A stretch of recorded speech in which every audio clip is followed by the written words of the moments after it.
ការសិក្សានៅពេលថ្មីៗនេះបានធ្វើឲ្យអ្នកស្រាវជ្រាវជាច្រើនមានការភ្ញាក់ផ្អើលដោយបង្ហាញថាភាពស្ងប់ស្ងាត់អាចជួយឲ្យខួរក្បាលលូតលាស់បានយ៉ាងសកម្ម អ្នកវិទ្យាសាស្ត្របានសង្កេតឃើញថាការចំណាយពេលត្រឹមតែ2 ម៉ោងក្នុងភាពស្ងប់ស្ងាត់ក្នុងមួយថ្ងៃអាចគាំទ្រដល់ការបង្កើតកោសិកាខួរក្បាលថ្មីៗ គំនិតនេះបានផ្លាស់ប្ដូរទម្លាប់សម័យទំនើបទាំងស្រុង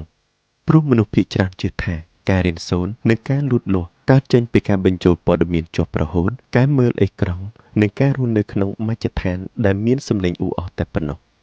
ខួរក្បាលមិនបានឈប់សម្រាកនោះទេនៅពេលដែលអ្វីៗគ្រប់យ៉ាងប្រែជាស្ងប់ស្ងាត់ផ្ទុយទៅវិញវាផ្ដោតទៅលើផ្នែកខាងក្នុងការជួសជុលការតភ្ជាប់និងការពង្រឹងតំបន់ចងចាំដែលទាក់ទងនឹងការរៀនសូត្រនិងតុល្យភាពអារម្មណ៍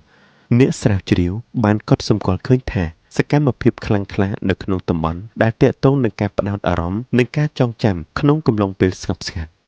នេះសពបញ្ជាក់ឲ្យឃើញថាភាពស្ងប់ស្ងាត់មិនមែនត្រឹមតែជាពេលវេលាទទេស្អាតនោះទេប៉ុន្តែវាគឺជាការងារផ្លូវចិត្តដ៏ជ្រាលជ្រៅដែលកំពុងកើតឡើងយ៉ាងស្ងៀមស្ងាត់ដោយគ្មានការរំខានក្នុងពិភពលោកដែលពោរពេញទៅដោយភាពភ្ញាក់ផ្អើលនិងមាតិកាដែលមិនចេះចប់មិនចេះហើយភាពស្ងប់ស្ងាត់បានក្លាយជារឿងកម្រនិងថែមទាំងធ្វើឲ្យអារម្មណ៍មិនស្រួលទៀតផងការស្រាវជ្រាវនេះរំលឹកយើងថាការដើរចេញពីភាពអ៊ូអរអាចជារឿងដែលមានឥទ្ធិពលនិងផ្ដល់សុខភាពល្អការចំណាយពេលស្ងប់ស្ងាត់មិនមែនជាភាពខ្ជិលច្រអូសឬជាការគេចវេះនោះទេវាជាវិធីដ៏សាមញ្ញបំផុតមួយដើម្បីគាំទ្រដល់សុខភាពខួរក្បាលរយៈពេលវែងនិងការគិតបានច្បាស់លាស់នៅក្នុងជីវិតប្រចាំថ្ងៃ